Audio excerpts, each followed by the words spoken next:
recording from the One More Pour studio, where every pour comes with a story. This is the Dram Amateur Podcast. And here's your host, Jason. All right, welcome back to the Dram Amateur Podcast, the show where we explore the stories, spirits, and sips that make the world of whiskey, bourbon, rum, tequila, mezcal, and beyond so exciting. I'm your host, Jason, and I'm thrilled to have you here for another pour of a great conversation. Before we dive in, don't forget to connect with me on Instagram at Dram_amateur, as well as YouTube and Facebook under the Dram Amateur Podcast to stay in the loop with exclusive content and updates. Whether you're a seasoned enthusiast or just starting your journey into the world of fine spirits, this is your spot to sip, learn, and share. So pour yourself something good, get comfortable, and let's kick off another unforgettable episode of the Dram Amateur Podcast. And ladies and gentlemen, this is an episode that I have been looking forward to for a very long time because I think I finally may have found a brand and somebody that I trust that has intent on what they're doing. Tonight's guest is someone helping shine a light on one of the most fascinating and misunderstood spirits in the world. He's traveled the back roads of Gascony, sat with multi-generational producers, uncovered incredible vintage barrels, and built a company that's introducing more people to the depth, history, and soul of Armagnac. If you love stories, craftsmanship, history, and spirits that actually mean something, you're going to love this conversation. Joining me tonight is the founder and CEO of Oade Armagnac, Dan Hakker. Dan, welcome to the Dram Amateur Podcast. How are you? I'm doing great, Jason. Man, I feel like after that intro, there's not much left to be said. That's a mic drop right there. Thank you. You're very welcome. Very welcome. Man, I'm dead honest when I say this. I have been looking forward to this for a while. You and I connected about a month or so ago on Instagram and got connected. And I was following your stories even before that. And I have an appreciation of Armagnac that I will give a shout out to a store owner his name is Ritesh from Max's Bottle Shop in Johns Creek, Georgia. He got me into Armagnac because I have a palate that enjoys bourbon. I moved over to rum, quickly started loving tequila and mezcal as well. And he asked me in between my time between rum and tequila, he says, "Have you ever tried Armagnac?" And I said, "Man, I haven't." And he's like, "Well, let me blow your mind." So he actually had a 1973 store pick that he had. And I don't remember the domain it's from, but he had me try a sample of it. And I was like, "I'm buying it. Like, give me the bottle immediately." So I have been really looking forward to this because I struggle to find the right brand that I want to believe and trust in and then do business with them and buy Armagnac from them. So I'm really glad I got introduced to you, man. Thank you for reaching out and thanks for collaborating with me tonight. Yeah, pleasure. I'm excited for the conversation. Very cool. So let me start with a softball one. What is Oade Armagnac? So I will give you the explanation of the name first, because it's really important to me that we created a name that truly represented what we're doing, right? So Oade is a blend of two words, the word Ode, O-D-E, an artistic tribute to something, and the word oak, which is, of course, the wood that aging barrels are made of. And so the reason why our brand is O-A-D-E, Oade, is because we want to make it clear that we don't produce or make any of the spirit that goes in our bottles, but everything we do is truly to honor the history, the passion, the people, the spirit, the place of Gascony and Armagnac. So Oade as a brand is, in essence, an independent bottler. I've spent the last 5 years traveling back and forth to Gascony. I've visited over 120 small independent producers. I've tasted over 2,500 barrels, all on this mission to find the best representation of the best producers across the region, to bottle single barrel cask strength Armagnac and bring it to the United States to celebrate it, to honor it, and to share the stories and history. That's awesome. For people discovering you for the first time, who is Dan Hakker outside of Oade Armagnac? What did you do before this? What do you enjoy doing outside of your passion for this? Yeah. Well, so in short, the three things that I absolutely live for, it's travel, good food, and good booze. And so Gascony, where Armagnac is made, checks all three of those boxes. So as I reflect on how we got to this point, launching the brand and everything we're doing with Oade, Gascony was the perfect place. So it was kismet. But so I grew up in New York. I was born and raised in New York, in Long Island. Went to college in upstate New York. I went to college for economics and business. I got out of college, went back home, and had no idea what I was going to do with myself. I spent about a year working 2 jobs that were within walking distance of me just so I could make enough money to get a car. And then needed to find my first professional job. I happened upon a job in sales. It wasn't something that, again, I went to school for, that I really had a propensity for, but ended up getting into a sales job. Fortunately, it was in the telecommunications industry and tech.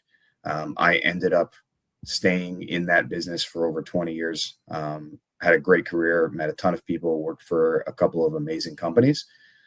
And during that time period, a few years into my career, I ended up moving down to Florida, to Tampa, and then eventually to Orlando, where I've lived for about 14 years now.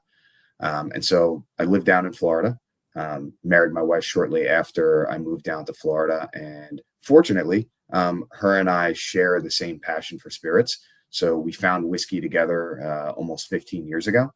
And, once I moved down to Florida and we got together, and we have been traveling in the US to Kentucky to do things with bourbon. We have traveled to Scotland. We've traveled to Ireland. We've been to Japan. We've been all over the world and all over the country, just kind of chasing spirits and learning as much as we could about spirits. And ultimately, kind of that journey led us to eventually discovering Armagnac. Wow, that's awesome. If you need a bodyguard at all for all these trips, I am in. I'm probably not as built as you are, probably more dad bod than anything else, but I will stand in front of you and take take anything that might come your way. No, that's awesome, man. And I was actually in Orlando recently.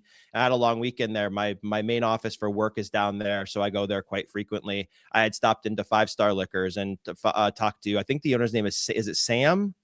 Yep. I talked He's to one Sam. He's one of my closest friends over here. Yeah. Yeah, he was awesome. I had been in Great there guy. before. It was only my second time in there, and him and I got to talking, and I was like, "Oh, you have a bottle of Oade? That's really cool. I'm having Dan on." He's like, "You tell Dan I said hi." And when you talk to him, I'm like, "It's a few weeks out, but I'll definitely let him know." So it was really cool to see your bottle on the shelves there too. And he had very high things to say about the product and about you as well. So that store's fantastic. I think he's a great, what he's doing for everything in the spirits industry is great. So shout out to him. But yeah, Orlando's a very closely tight knit town. You guys all in that space know each other. And I think it's good people for sure that you guys are all connected with down there. Yeah, sure. Sam is the man. I've known him for a decade now. Wow. Yeah, I've spent more money at his store than I have probably buying vehicles or anything significant over the last decade. He's a great guy, and like you said, he's done so much for the local spirits community in Orlando, bringing in barrel picks, educating people. So yeah, having my bottle in his store was definitely one of those special moments for me. Yeah, very cool. Yeah, he asked me, he's like, "Do you want a bottle?" I said, "Dude, I'm like, I wish." I'm like, "I have a packed suitcase because I'm here all weekend." I'm like, he's like, "We do things online now." Like, I had no idea you guys had an online store. So I told him, I said, "I will be a frequent buyer for sure, because there's a lot of stuff in Florida that we can't get up here in Georgia." So definitely looking forward to that. So about your travels, let me ask a little bit about it. So you said you fell in love with Armagnac. It seems and I think Armagnac has a personal relationship compared to other spirit categories. Just my opinion on that. What about it connected you to maybe the spirit or maybe the Gascony area emotionally? Yeah, I mean, I think you're right. There are very few things in this world that are genuine, that are authentic, that are true representations of hand craftsmanship. And with a lot of spirits, there's quite a bit of manufacturing and production involved.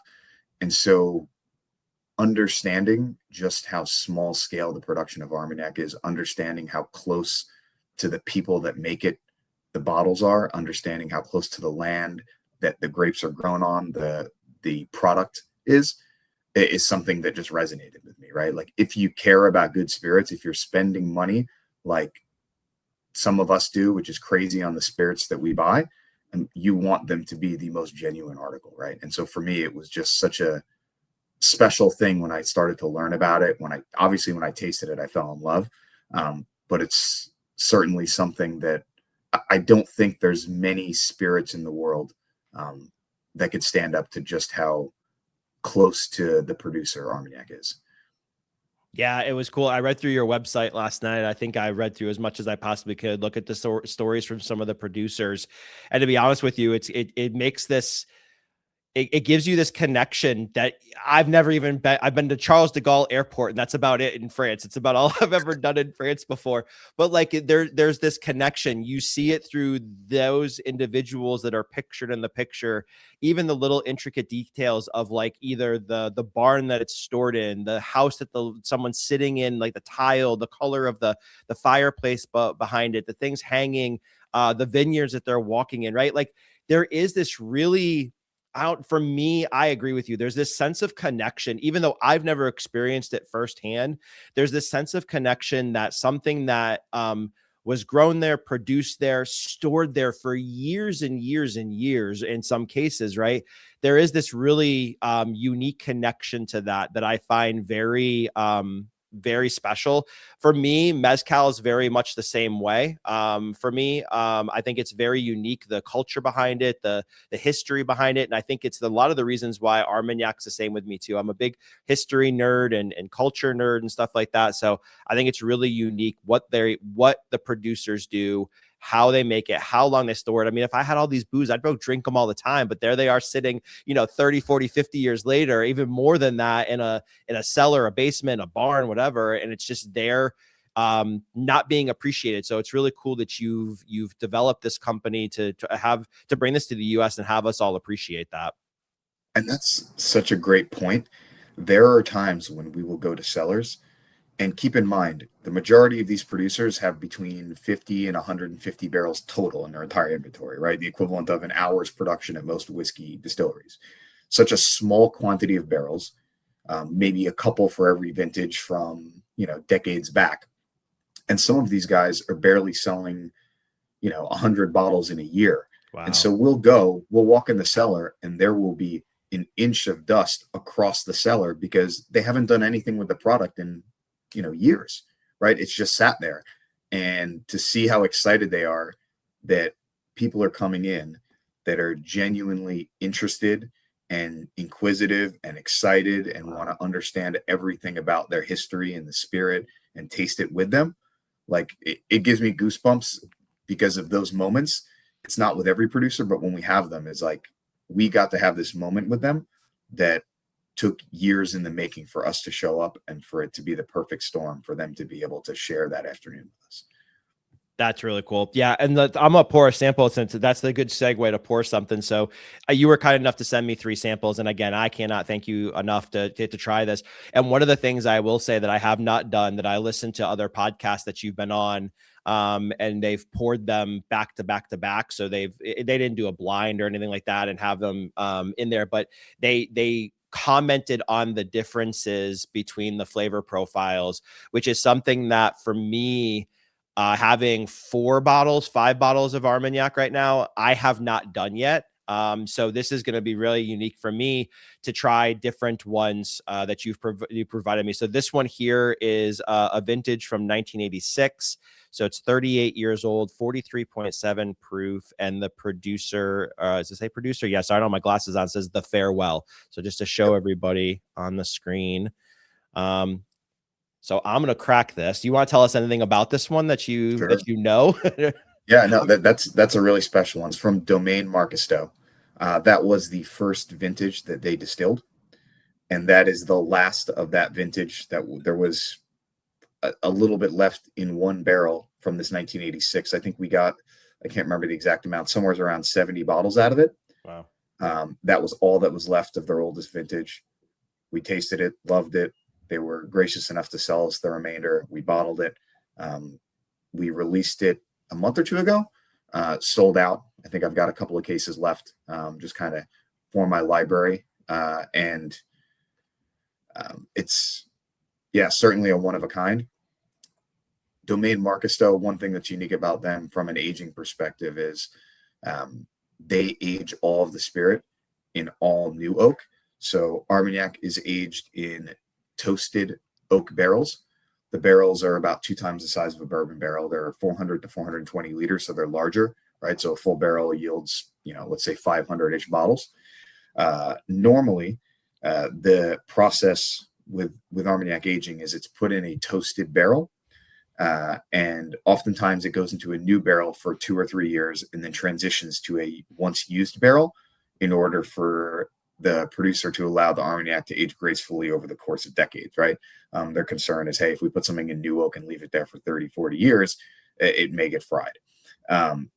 Domaine Marcasteau puts their Armagnac in one new toasted oak barrel and leaves it there until that barrel is drained. And I will tell you, it absolutely does not get over oaked. It's incredible, the flavors you get. You get a ton of toasted notes. You get this like wonderful gingerbread cookie note on them. This kind of like cooked burnt sugar. It's a flavor profile that's one of a kind. There's very few producers that can match it because of the uniqueness of how they age. That's really cool. Yeah, it's fantastic. The oak influence is definitely there, but in a good way, in a balanced way. I always get a lot of like the figs and the dates and things like that. The toastiness of those. So I get a lot of that on a lot of the Armagnacs I try. But yeah, that's a fantastic sample.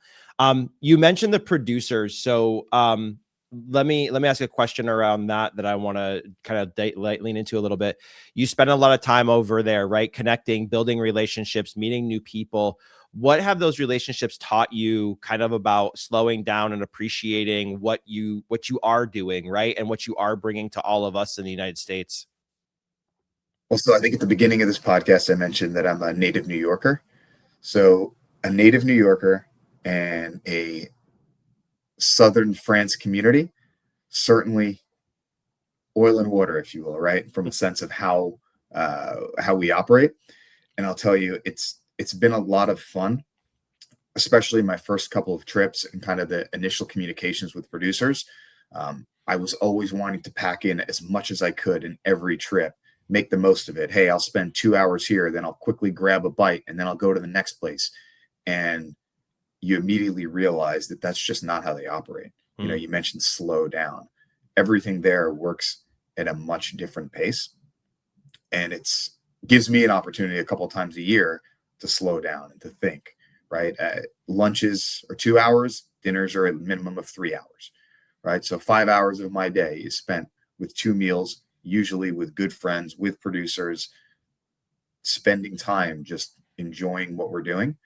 And so over time, that has allowed me to kind of be able to slow down and remember that what we're doing. And every time I'm there, every time I'm visiting a producer, it's a special moment. And it's something that can't be replicated. So I should appreciate it. And if I don't get as much as I can in, that's okay.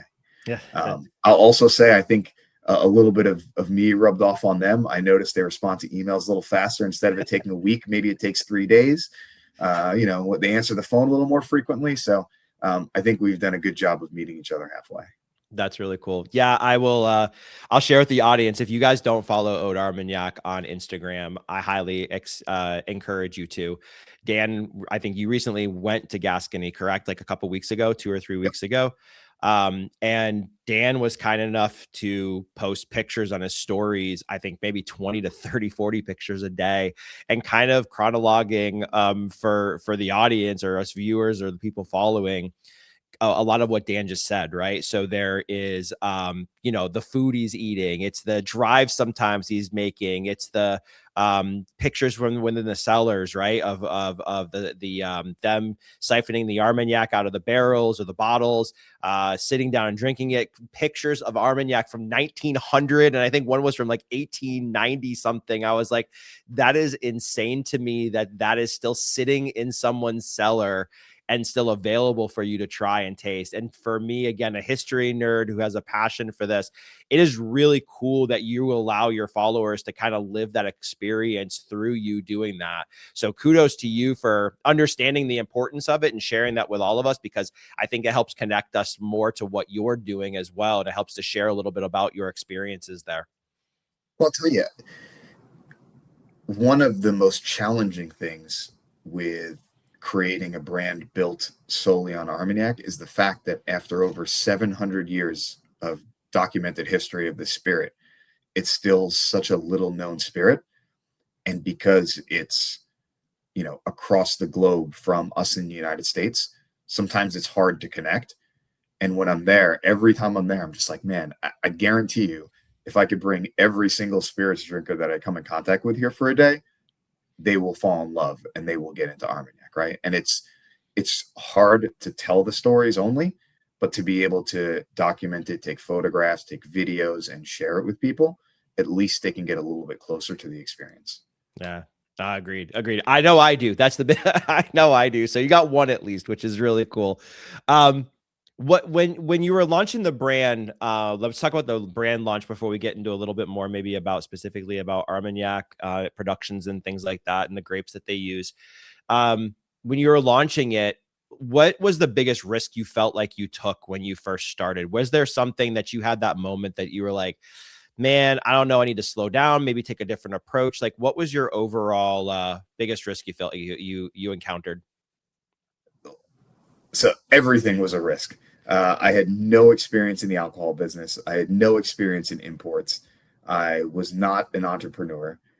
So to self-fund, a business that's virtually the most complicated way to get into the alcohol business, right? I didn't buy a local spirit, bottle it, and sell it, right? I had to source it in France, travel. I had to understand importing. I had to understand distribution. So everything along the way of the alcohol business had to be learned. Luckily, I've got a lot of good friends from, again, almost 15 years being in this, just the spirits hobby, that leaned in and helped. But every step along the way was a risk and an opportunity for me to say, no mas, I got to back out of this thing. I'll tell you the last major toll gate that took us pretty close to saying maybe we need to rethink this thing is, the international tariffs, right? Mm-hmm. So that happened. It was incredible timing. Our first bottling run had just completed, right? So we have about 2,500 bottles sitting in France, ready to get boxed up and shipped across to the United States, and tariffs hit. So, realizing on top of everything else that we had endured to kind of get to the finish line, that now, 10, 15%, tax hikes now bumped up, was challenging.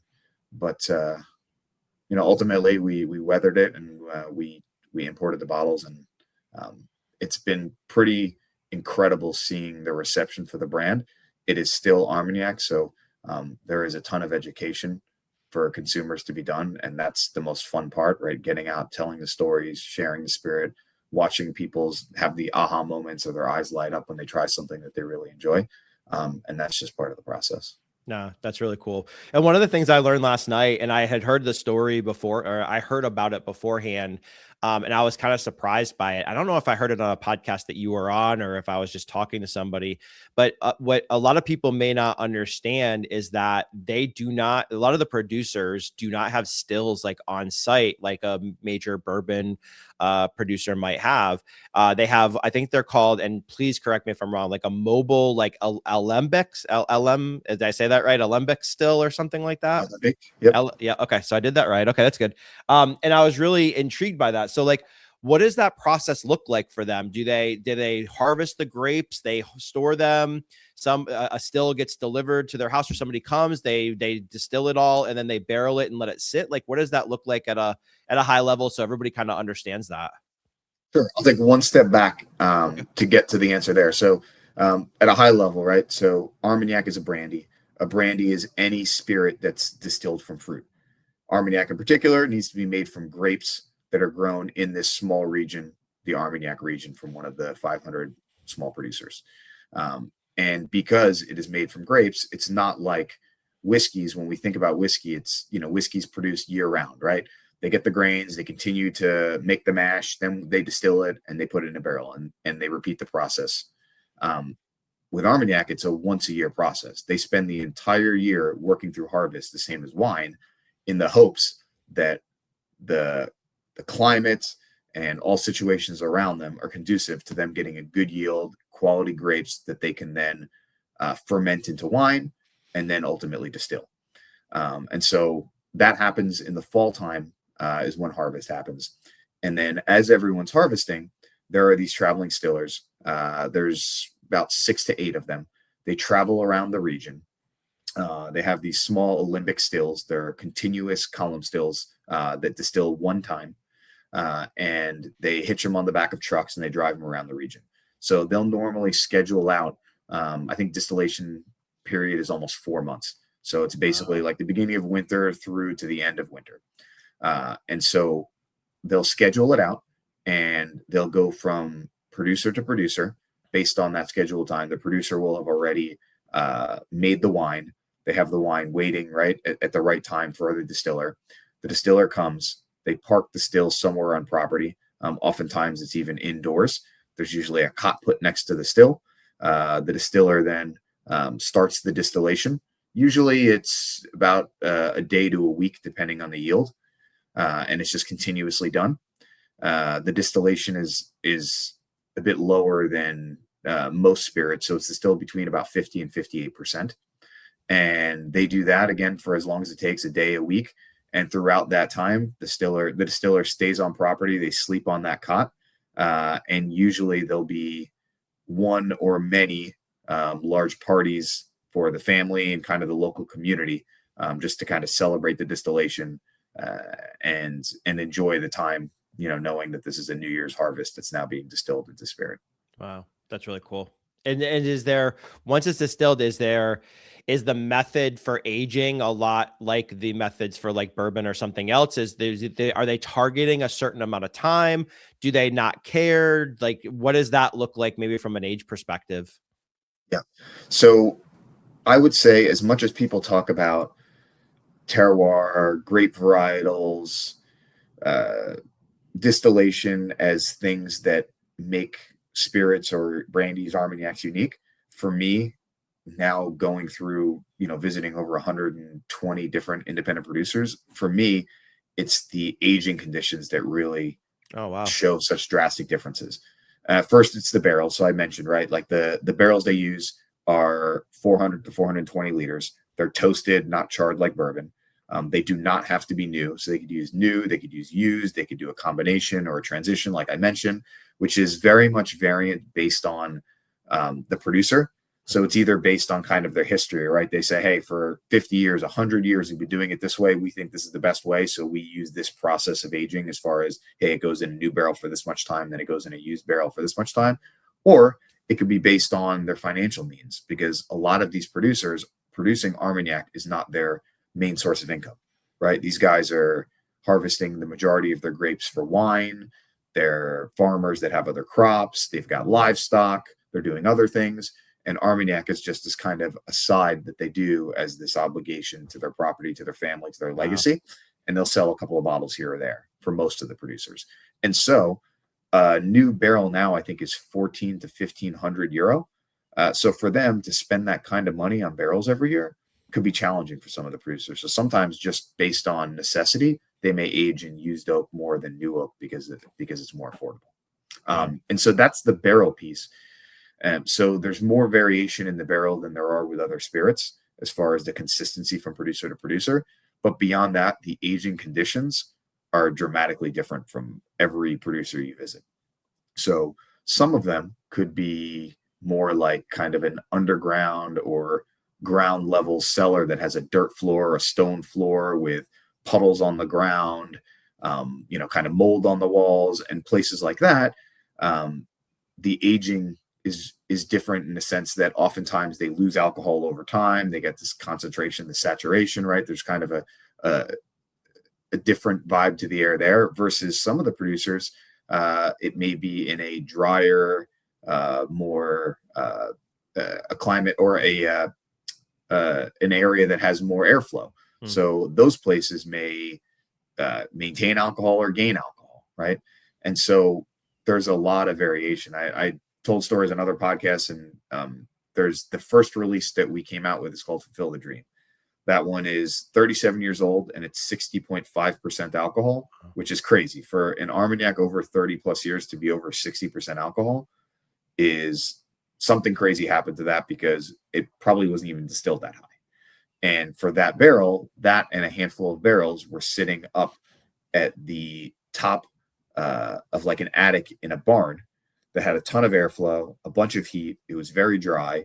And so everything up there, jumped up in alcohol. There's a handful of barrels that are between 57 and 61% up there because of that condition, right? And where the barrels underneath them are almost 10 alcohol percentages lower, just because down lower it's, more humid, it's not as hot, there's less airflow.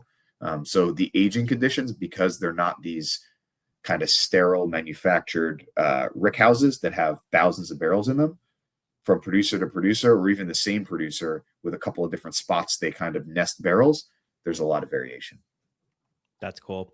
So you mentioned terroir, but like for me, like, is there throughout the entire region, is there a lot of differences? Like, just say like one part of the region's like low, like it's 1,000 feet. The other part of the region's 3,000 feet, that the soil is different. Is there any difference across the region with anything from a terroir or a elevation perspective? Yeah. So there's some differences in elevation. Okay. So there's three main subregions in Armagnac that are actually named and defined as kind of having different terroir. There's Bas Armagnac, Ténérez, and Haute Armagnac. So Bas Armagnac is on the west side of the region, and there's about 60% of the Armagnac that's produced comes out of Bas. Okay. Then Ténérez is another region. There's about 39% of the Armagnac, and then the Haute area, there's only about 1% of the Armagnac. The soil is really challenging. After phylloxera came through in the late 1800s, a lot of the vines were not replanted just because of how challenging it was. So that's a very small region that has very low Armagnac production. So I'll focus kind of the differentiation of Bas and Ténérez. Bas, more sandy soil. Ténérez, more kind of a dense clay soil.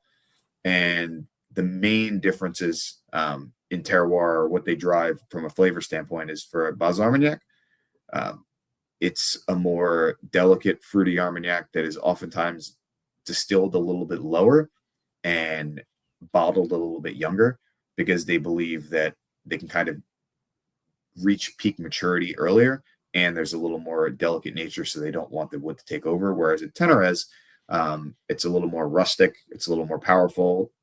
It's oftentimes or sometimes distilled at higher alcohol. It has more minerality, and it's oftentimes handles aging for extended periods of time. Do you have a favorite? No. Okay. What I've learned, it's a simple answer, because what I've learned is, I love it. It varies from producer to producer, and to me, after visiting all these producers, it really is like specifically how they handle the property in the Armagnac and the aging conditions that make all the difference. That's really cool. Okay, that's good. Hey, like me, I don't have a favorite spirit either. I'm just like, no, I'll drink what I'm in the mood for. So it's a fair answer. Let me ask you a question about the grapes. So, a lot of people, I did a lot of research on the grapes, and if I understand correctly, there's several grape varietals that are used to make Armagnac. So I might screw one of these up, and we're going to try. So like Uni Blanc is one, Baco is another one, Folie Blanche is another one, and Colombard is another one. I've read that Baco is like the most legendary and famous one. What do you know about the different varieties of grapes and the impacts that they have on the Armagnac? Yeah, so Baco is definitely the most predominant Armagnac grape, and if you ask producers across the board, more producers will be passionate about the fact that Baco is the best grape for Armagnac than not. And a lot of the reason why is, I mentioned phylloxera. So this was a pest that went through Europe and ravaged the vineyards pretty much across Europe in the late 1800s. And at the time, when a bunch of the vineyards got wiped out, they needed to create a new strain of vine that was going to be resistant to the phylloxera. And what they came up with was this Baco. So that was when Baco was created. So at that time, it was planted quite a bit. And so obviously being kind of that vine that was able to replant a lot of the Armagnac and have them rebuild the region, there's a lot of connection to it. And then on top of that, it's a more hardy grape. It's a thick-skinned grape. It's more intense. And so there's more consistency around prediction of yield through the growing season because it's less affected, and still holds up better to barrel aging. So over, in general, I think because it's a more resilient grape, it's just become kind of a favorite grape across a lot of the producers. And they make wine out of that grape as well? They don't in the region. Okay. I was gonna say, because I don't think I've ever seen that wine before, so that's why I had to ask. So, and one thing I will say I love after having a glass is that smell of the Armagnac sticks around in the glass afterwards. And man, I will tell you what, it is one of the most magical, like candied fruit, oak, like vintage, like just I don't know. I keep saying the word dank because there's a lot of cellar influence, or like you said, the climate that it was aged in. There's a lot of that in it. And man, I have to say, I love that. It's one of my favorite things with Armagnac. So, yeah, I if you see me smelling a glass, that's why I'm doing it. So, I'm gonna pour another one here because I want to go through all of them because I'm excited here. So the next one is Serendipity, cask number 176. So this is vintage 1985. It's a 39-year-old Armagnac at 54.54%. So let me ask you a question about the word vintage. Something I don't even really know truly the answer to. I think I do, but I don't. I'm gonna ask you, what does the word vintage mean? Why do we see it? How is it? How does something get classified as vintage? Yeah. So the vintages are just the date that the spirit was distilled, right? Or the year that the spirit was distilled. That is the vintage that is tied to the spirit. And for an Armagnac producer, there's heavy regulations and documentation around maintaining vintage for every barrel. So oh wow, really? If they do not do that, the barrel loses its vintage, and it could only be called, an Ordage or an XO. Like they could just put it into a blend, or they don't even have to put it into a blend, but it can't have the vintage date on it. And so, the vast majority of the barrels in the region are vintaged for that reason, because what made Armagnac different from its cousin Cognac is there are less barrels in Cognac that are being vintage from a percentage, right? A lot of the Cognacs go into VS, VSOP, XO, older blends, Paradise blends. In Armagnac, they maintain the vintages of almost every barrel because that's a big kind of historical piece for Armagnac and for the producers. Oh, that's cool. I didn't know they had all that kind of information on it. I was wondering about that. Like if you're like, hey, I want that one. I wondered if they had stats and statistics about when it was made, all of that kind of stuff. And they have all that in order to maintain that vintage, right? So there is an Armagnac bureau that oversees all of the producers, and they have documentation of every vintage from every producer. Wow. And there is a database that could tell you, if you said, hey, I want to know how much of that 1985 is left across the region, they could tell you exactly how many liters exist of that vintage by region or by sub-region. That's crazy. So okay, next question. Now you got me nerding out even more. So if you go and say, take half of a barrel, they have to record that half a barrel that's been, right. Wow, that's crazy. There is a lot of bureaucracy within kind of the bureau and the French government to be able to document this. But listen, again, going back to, this is one of the most genuine, authentic spirits that exist in the world anymore. So as much as sometimes it's difficult to work through the red tape and for myself and producers to kind of get things done, I appreciate the fact that we want to make sure that we maintain the integrity of this thing that has been around for 700 plus years. I'm thankful they maintain the integrity of these things too, to be honest with you. I just took a sip of the Serendipity. Wow. Okay. Wildly different from Farewell, huh? Congratulations. You have now officially introduced me to an Armagnac that is wildly different than any other Armagnac I've ever had. And it just makes me want to even have more of them, man. That is truly unique. And that is really freaking cool, man. That is absolutely fantastic. So do you know anything about that? But wow, I'm sorry. I'm in a little shock right now. That one's really unbelievable. Do you know anything about that and can tell us anything about the Serendipity? Yeah, absolutely. So that's one of my favorite stories, is discovering that producer, but it's also one of the saddest stories for us. So this was a producer that had virtually no digital footprint and no means to contact them. the way I discovered them was, I shared on other podcasts, is the way I find producers oftentimes is I will look at existing producers that I work with on Google Maps, and I'll zoom in and out across the map to find other things called domain or chateau. And then I'll do research on them to figure out, if that's a legitimate producer. And then we'll try and reach out to them to schedule a visit. And so I found Domaine du Carpelat, which is where Serendipity was produced. And there was no contact information for them at all. And so what we ended up doing was, I've got a translator who's born and raised in the region. And I called him up and said, hey, can you do me a favor? Go out there and knock on the door and see if anyone's out there. And so we knocked on the door. The cellar master, luckily, who'd been living on property for decades, came out. His name's Jean-Jacques, and they had a conversation. He said, sure, you guys can come in, but it's the challenge here is that we're not selling any product right now. But sure, you can come in, you can taste through the cellar, and then we can take it from there. And so I'm not one to shy away from a challenge. I said, all right, I'm in. So we got there, we walked in the cellar, and they had quite a collection of barrels, one of the larger collections of barrels that we had seen from a small independent producer.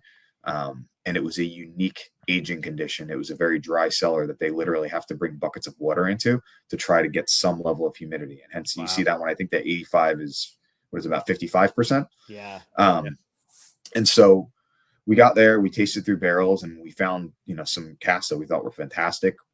We loved the story. The original producer, moved from South America. His name was Yves Duflo. He was a banana plantation manager who moved to South France and decided that he wanted to be a vineyard owner. And so the Armagnac was great. The story was amazing. The property is beautiful. Jean-Jacques was such a fun guy to be around. And we said, okay, well, we'd love to do something with you guys and figure out, if we can purchase casks and we could work with you on our project. And he said, well, right now, ownership is kind of in flux, to be honest. Yves died about 10 years ago. And since he died, we've really haven't sold much of anything. And basically, I'm just continuing to work the property. I'm continuing to work the cellar. And there's an attorney that's kind of taken ownership of the property for now until the family figures out what they want to do with this. He said, but let me talk to the attorney. Let me see if I could broker a meeting with you guys. So he ends up brokering the meeting with the attorney. We're able to make a deal, and he agrees to sell us barrels. This was actually the first 9 barrels that we bought for the brand, because at this point we were still kind of toying with the idea and weren't certain that we were going to pull the trigger and really start to build something. But the opportunity came up. It felt like it wasn't the window of opportunity to buy barrels from them wasn't going to stay open. So we just pulled the trigger and said, we'll do it. So we bought 9 barrels from them. And then we ended up bottling a handful, and a few of them are going to private selections here shortly. The next year we went back, spent more time with them, tagged more barrels, and we were really excited that we were going to have a long-term partner because they had a lot of great casks in their cellar. Well, year 3, when we went back, come to find out that the godson of the original owner, Yves, took over the property and said, we're no longer selling. We're going to hold off on doing everything. The change of ownership is complete, and they shuttered their doors again. So we were able to buy 9 barrels from them. The doors closed. As of now, we're not able to buy anything else from them again. They're not selling anything again. And so for me, this was a really special barrel because it was the last barrel that we tasted before we made that initial purchase. And it was my favorite of the lot. So I called it Serendipity just because of how serendipitous discovering the producer, meeting them, finding the barrel was. And so, it's one of 9, and it's a true piece unique, if you will, right? Like once these are gone, we don't know if we're ever going to be able to get a cast strain single barrel out of that producer again. No, that's crazy. I'm a little surprised, and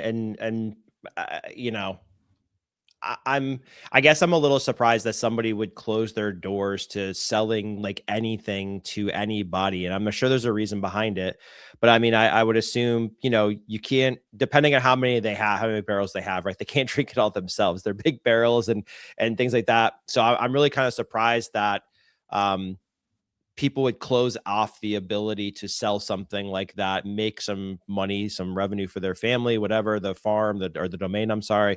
So I'm a little surprised by that. So I'm especially I'm just surprised. I don't know where to go with that, but I'm just a little shocked, Let me shed some light on it, because it is a completely different world out there, I right? bet. So Yeah. from our perspective, we think you have this product, somebody wants to pay a fair price for it. This is why you're producing the product. Yeah. But for the majority of these producers, the end game isn't how do I get to sell this product for this price? It's the process, right? Yeah. Going back to just being the most authentic, genuine version of a spirit. Like, Mhm. they're not making the spirit to sell it, to make a profit, to grow bigger. They're producing the product to produce the product. And so a lot of times we visited producers, especially early on before we built relationships throughout the region. We would spend an afternoon with a producer, taste casts in their cellar, and then say, man, we love this stuff. We love you. Like, we're really excited. You know, we already kind of talked to you about the project. Like, what's next? And they're like, oh, well, if you want, you could buy a bottle of that barrel you liked, but, you know, I'm not interested in selling the barrel to you, or Wow. even a bulk amount of it. And, you know, we asked why. They said, yeah, that's just not what we do. You know, I want to keep these around when people come by, you know, and they want to buy a bottle of the 1982 you like. I want to make sure that it's here. So it's a different mentality. And again, it's something that, you know, I struggle with as an entrepreneur, but I can appreciate more as a someone who's a real like spirits enthusiast, nerd, someone who loves this thing, Yeah. just how special it is to the majority of these producers and how different the mentality is.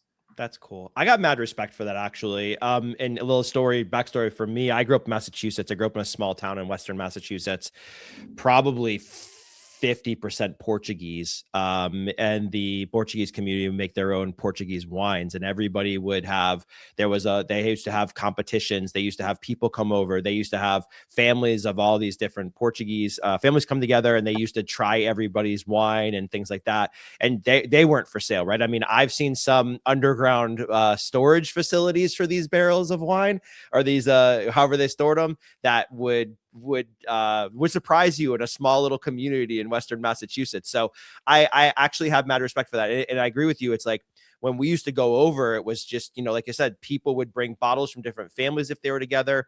If not, they would be pouring their wine that they were very, very proud of, and wanted you to try it. So I understand that. I get that. Sometimes you're right. We do forget that because of where we've maybe lived today, and we with capitalism, and, you know, hey, you produce it, sell it, make money off of it. But you're right. There is something to say about keeping it within your own family and doing something different with it than what some other people may expect. And to that point, right, that's why after so long, Armagnac is not as well known. Every other spirit, cognac, tequila, rum, bourbon, scotch, Irish whiskey, they all have that fairly generic, ubiquitous version of the product, right? That brand that's millions and millions of cases that go across the globe. Armagnac doesn't have that. Yeah. Number one, it can't, because there's just not enough. And number two, they don't want to do that. So, you know, you think about when people ask me, and this is kind of my moment to reflect on it. Like, people ask me, well, why are people still not familiar with it? It's because they don't want it to be, and they don't have enough of it. They keep So it for it's themselves. just, Yeah, it's something to be cherished. I mean, it's something that to be appreciated. It's not something that, you know, you mix in. I don't know. Maybe you do mix in cocktails. I would mix it in a cocktail. I would appreciate the way it is, you know. So yeah, it is something to be appreciated and revered, and something that isn't readily available, like you said, in hundreds and millions of cases across the globe. hey, listen, great products make great cocktails. Yeah, And no. I've got a really exciting event I'm doing next week in San Francisco, and we're starting the event off with a cocktail with a Really? 28-year single barrel that we did.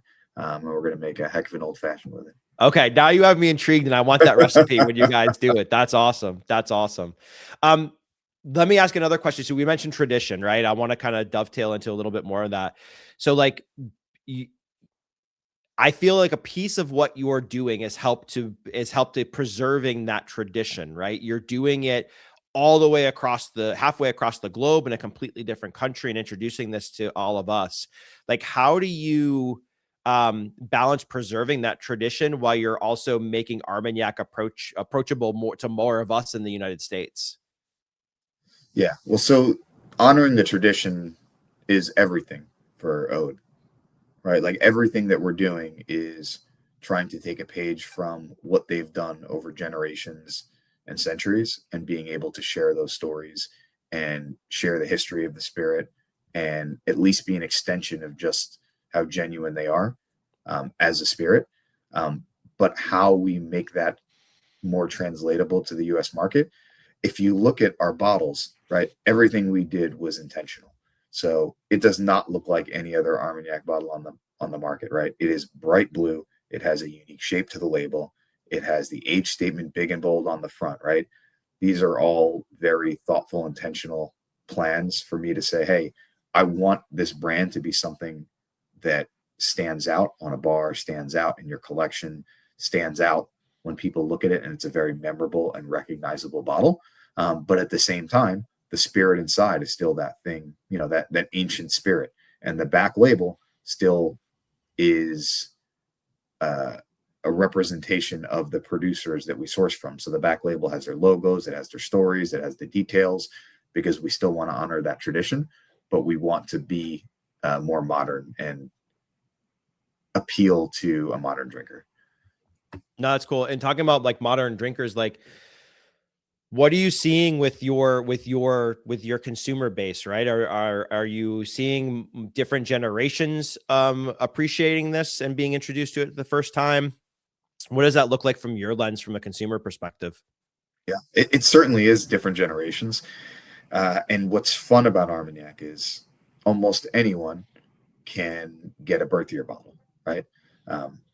I'm glad we were able to get the 1976 for you, right? And that's an incredible cask. Don't tell him my age. I know. I said, should I call him that one? You're good. No. I own it, man. I own it. And so it's interesting because I've never been one to know everybody around me's age or the year they were born. But since we launched the brand, it's a really fun thing. And it's just another special thing to share with people, to be able to get a birth year pour for them. And so, you know, talking about generations, there's people who, you know, their birth year is 2002, right? And there's other people whose birth vintages are in the 1950s. So it's fun that there is a pretty broad range of people and generations that are interested. And I think the commonality between everyone who has started to be interested in Oade and educate themselves on Armagnac is that they're people that appreciate, you know, the best version of spirits, right? And that they do want something that is truly unique and special and rare, and that has true craftsmanship behind it. Yeah, that's cool. Yeah, and it's one of the things it's cool to me because like when I first got started, like I said, my first bottle was in 1973. I quickly ordered bottles from an international shipper from 1966 and 67. And I have another one from another domain, which I'm not sure of.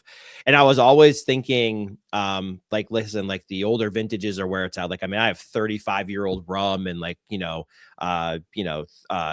30-something-year-old scotch and things like that. So it's always like you try to find the oldest. That's where your quality is. That's where, you know, the age represents the quality, and it's really not. So I've got my first bottle from 1996 just recently, and I will tell you what, man, and the funny thing is I'm so old that 1996 still feels like yesterday to me sometimes. So that's a little bit more fun about it, but it's really unique because a lot of what you talked about, right, is like, what's the right time to bottle it? I've seen pictures of or videos from you that they take it out of the oak cast and they put it in glass to prevent it from still aging.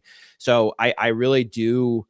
I'm finding a new appreciation of it, because I think that the different years, it doesn't mean they're better, they're more quality. The age statement really doesn't mean anything. It's really more of what you said. It's the producer, it's the climate, it's the domain, it's the grapes. There's a lot of things that go into it. And so now, even for me, like I don't want to say I turned my nose up at a 2000 or a 96, but it was just never on my radar. I always thought I had to go get 60s and 70s and things like that. So it is really cool that, you know, I've got to try things from now 4 different decades, and appreciate them. So just something for somebody looking for their first bottle, right? This is it's a bottle and a spirit that comes with maybe sometimes a price tag that you might question. But if you listen to a lot of what Dan has said and understand a lot of it, and then if you try it yourself, you're okay. Go buy a bottle from 2000 or something like that. That might be a little bit less, and maybe fit your budget better, but definitely try it, because I think anything from any of those years from the producers that Dan's mentioning, I think there's quality in that craft and what you're drinking out of the bottle. Yeah. And this last trip was really eye-opening for me, because we ran the gamut. I think historically a lot of what we've tasted is from the 90s down to maybe the late 60s. So it's a range of 30, 35 years kind of in that quote unquote middle ground of aging. And this last trip, man, we found some incredible casks from the early 2000s, the late 90s. And we also found casks from the 50s, the 40s, the 20s. Wow. So it was just such a crazy broad range that we were able to taste through on this last visit. I came back giddy. I think, I don't remember if I sent you a picture. I just got all of the samples from the casks that we tagged back. So we have about 120 bottles from different casks that were siphoned out that just arrived here in the States a couple of days ago. I'm pumped about them. So a handful of those will go to national releases soon. And then a bunch of those will go into our private barrel program. And you guys are still going to do like the one-off releases that you've done in the past? Okay, cool. Dude, yep, those will be the national releases. We'll keep doing drops. Yep. I can't freaking wait. You have no idea how excited I am. So, all right, I'm gonna age myself here. So this one that I'm gonna pour, because I am going to enjoy this and appreciate this. So this is from producer Jay Dumblat. Did I say that right? Did I say that with like a little bit of a French? Dumblat. Dumblat. Okay. Let's see, cast number 4-3.19, distilled vintage 1976. So I just told you my age. It's 50 years old. Not quite there yet, but I'm pretty close. And then the ABV on this is 51.4. So I am super excited to taste something from my birth year, which is pretty neat. And if they distill, you said they distill normally in the fall, correct?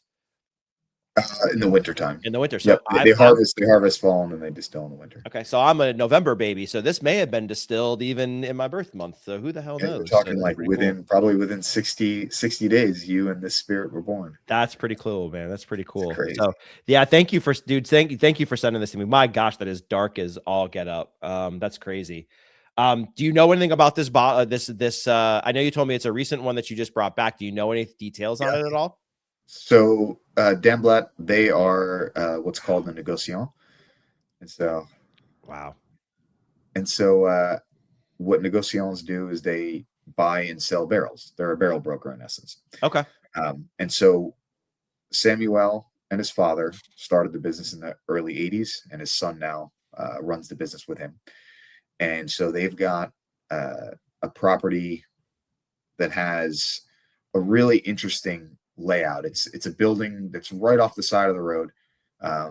There's a small home attached to it, but the aging building is like a cavern. You walk in and there's a small room with some barrels, and then there's a tiny cutout into the wall that looks like somebody just like broke through a brick wall, like in a jagged way. You walk through it, and then there's another 75 barrels stacked in all these crazy places, and the glass bulbs, the demijohns with older Armagnac in them.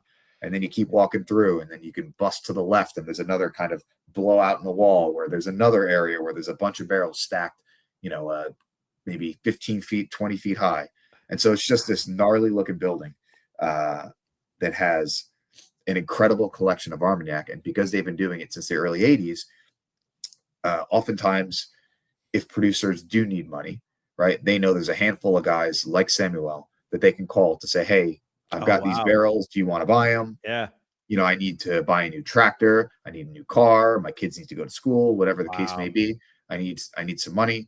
I've got these barrels. Are you interested? Or oftentimes when there's a turnover in generation, and this is happening a lot right now in the region, it's sad.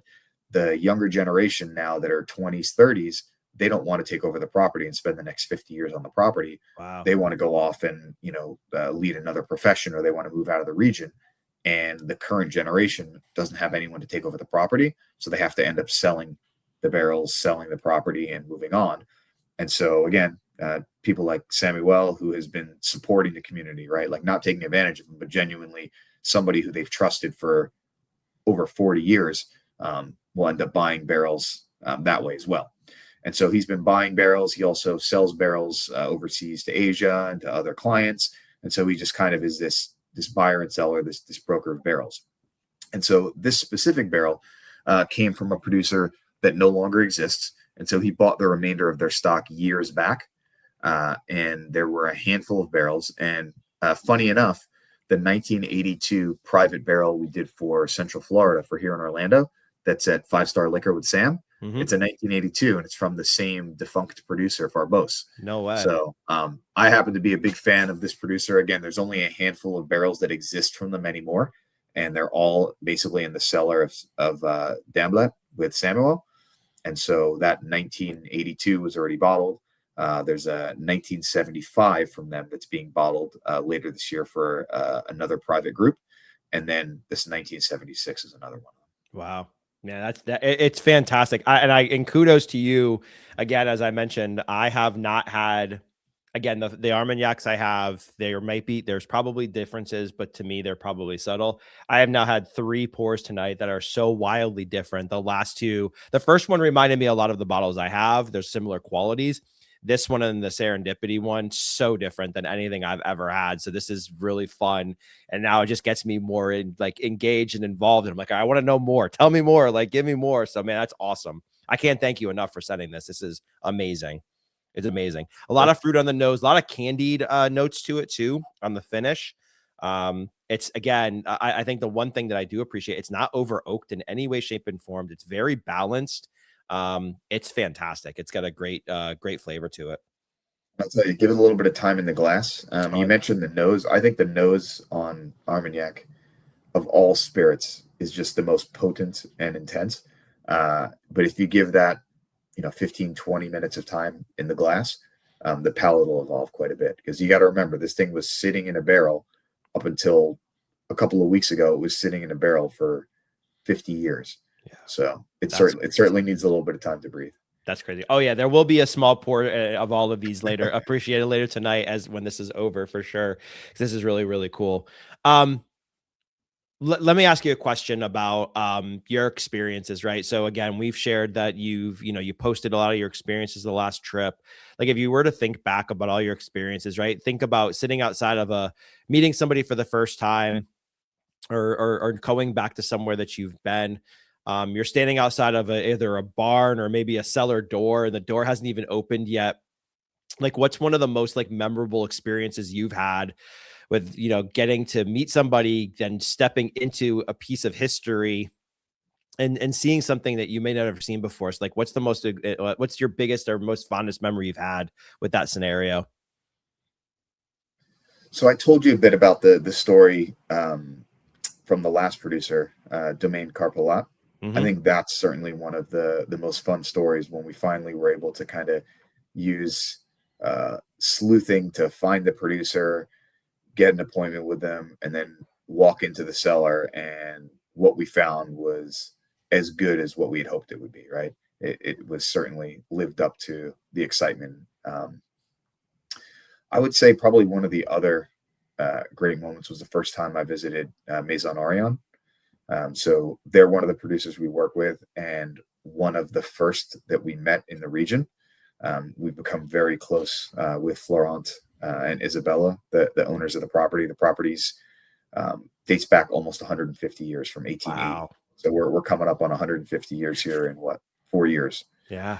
And it's just such a unique property, and they have a room on the property that parallels any room in spirits in the world. So there are rooms that hold these demijohns, the glass bulbs that we'd mentioned, right? When Armagnac kind of reaches its peak of aging in wood, they put it in these beautiful glass bulbs. And if you have a room that has a lot of these bulbs, they call them paradise rooms. And he has a paradise room that's like, just you walk in and it's one of the most incredible rooms, because it's this old wood building, and you could just feel the history in the building. And then it's just a sea of these beautiful glass bulbs with the spirit in them, so they look almost black. And it's a one-of-a-kind place. There is a table right in the center of that room. And on our second visit to Orion that we ever had, we were going to go out to dinner, and Florent said, I got another idea. So he's like, you guys like pizza? And we're like, of course, we're from the US. We like pizza. So he orders a bunch of pizzas. He pops open a couple of bottles of good wine, plops them down on the table, and we get to hang out in the middle of this room, this paradise room, with the demijohns all around us, just kind of with the Armagnac in the air, just eating pizza and drinking wine. And that was probably one of the most unique and fun experience I've ever had in the region. Did you have to pinch yourself? Like, where am I right now? Like, what am I actually doing? Like, does it seem like a dream? Dude, we loved it so much. It's your story. So you'd mentioned a lot of the photography. So I have a good friend who's an incredible photographer, Patrick Michael Chin. And so all of the photos on my Instagram are professionally done with Patrick. He travels to France with me on trips. He wasn't able to make this last one, but he does as much as he can. And after I told him that story, we literally tried to recreate it for a reel and for photos for Instagram. And so we got the pizza, we all hung out, and we took them, and they never passed the cutting room floor because it didn't do the moment justice. And I was like, I don't think these are gonna tell the story right. No, it makes sense. When one quick question, when you're probably going to tell me, like, you've probably done it enough times now where maybe I don't want to say you're numb to it, but like when you actually get to try something from like 1800, 1900, 1910, 20, 30, right? I mean, you're talking about something that's over 100 years old, in some cases, and many. What does that feel like, right? When a producer's there sharing that to you, and do you taste a difference in, like a lot of, like, just let's relate it to bourbon for my listeners now, right? We all some of us chase dusty bottles of Wild Turkey, right? Because Wild Turkey back in the day is special. I'm sorry, I appreciate dusty bottles for sure from Wild Turkey. Lucky enough to have one or two of my own. But it's definitely a different flavor profile, unique still turkey, but it does taste different. Is there those kind of qualities in something from that age? And how do you feel when you get to actually try something that's that old? Yeah. So first, I think that there's a lot of the dusty bourbon quality in Armagnac, and that's what drew me to it. The first time I tried it, I was like, shit, this reminds me so much of the dusties I love from the 80s and 90s, like that glut era bourbon that was, 90 to 100 proof.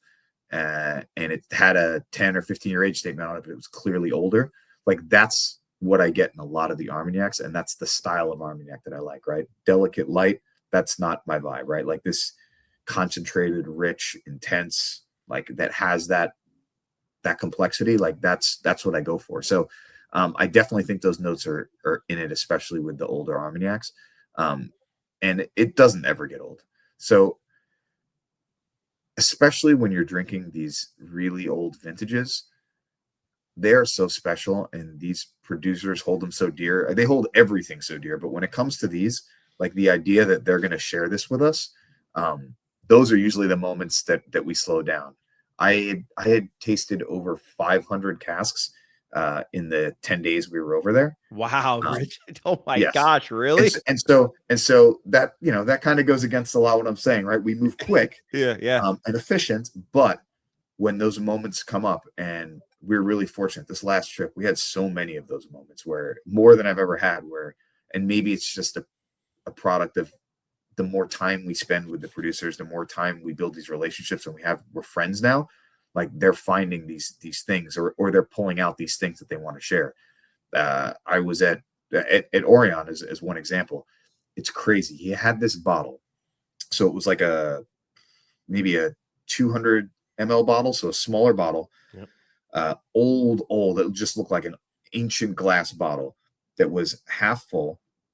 And he said, when I bought the property, so he bought the property about 10 years ago. He said, when I bought the property, this barrel was in one of the cabinets, and it was the last remaining from a 1908 vintage that we had in the house. And because this stuff's so valuable, they weren't just going to, when they bottled it, they weren't just going to dump out the remaining, 100 mLs. So they put it in this bottle and they left it here corked. And the thing was just so old and kind of like washed over. And he was like, let's open it and drink it. And this was at the end of the night. We were actually sitting at that table in the middle of the room with the damage zones all around us. And I was all pumped up. All right. And we had no idea what to expect from this. But like, he had to do surgery to get the cork out. There was such like a pomp and circumstance built around this moment and us trying it. And it was one of the best Armagnacs I had in the entire trip. And it still had so much life in it and so much flavor. And we sat there and drank, a small pour of it each for an hour. Wow. And in general, I feel like that's what we should be doing with the Armagnac, right? It's not, hey, power through 10 pours and compare them all the time. It's appreciate it for what it is and take a moment and let's think about the craftsmanship that went behind it. Yep. Yep. It is my Sunday pour. So my Sundays are my slow down day and chill out and appreciate what I have in life before the chaos of the week starts on a Monday. And I have found the last probably 2 or 3 months of my life, I've been pouring those bottles of Armagnac that I would save for Thanksgiving, special occasions, whatever. And I've said, you know what, you live one life, appreciate what you have and appreciate those things, because hell, I could die tomorrow and those Armagnacs just sitting on a shelf for somebody else to appreciate, which is fine. I'm good with that. They can appreciate it too. But I've been spending that time to slow down and really appreciate that, because it's one of the things I'm even focusing on for me is spending that time. So small, an ounce, 2 ounce pour, and then enjoying that for an hour or two, right? Letting it, like you said, letting it open up, letting it breathe. And just not having, 4 drinks a night or anything like that. It's really appreciating what's in that glass and the history behind it. So that's really cool that you guys do the same thing in that environment with the people that actually produced it as well. So that's really cool. And it's meaningful, to be honest with you, as well. A couple last questions here before we wrap up. When somebody opens a bottle of Oade Armagnac or drinks it or gets one for the first time, what are you really hoping that they feel beyond like the tasting notes of the bottle, right? What are you hoping that they get out of that experience? Yeah, well, I'm hoping that it makes them curious to learn more about Armagnac and to dig into the production, right? Dig into the producer, dig into the history, and really, as we were just talking about, like, take time with the glass, because I think just life moves so quickly in all aspects of the world we live in, and to be able to have this vessel to be able to slow down and appreciate just how much time and energy and effort went into the spirit in the bottle. Again, I mean, it's just truly one of the most genuine things in this world right now is that Armagnac. And just coming back from my trip, it really grounded me in the fact that every bottle that we put in someone's hands is an opportunity for them to appreciate just how special the spirit is and appreciate just how special time is. Yeah, no, that's true. That's true. All right. Before the last question, where can everybody find you? Tell me about where they can interact with you, where they can find you, where they can buy the Armagnac. Tell my audience a little bit where to get in touch with you. OadeArmagnac.com, Oade Armagnac on Instagram, Oade Armagnac on Facebook. It's pretty easy, guys. Come on now. I expect people to be celebrating this stuff more. So, all right, last final question. So Armagnac carries history, culture, family legacy, patience, and a place all inside of one bottle. When you sit down and pour a glass today, what does Armagnac mean to you personally now compared to when you first fell in love with it?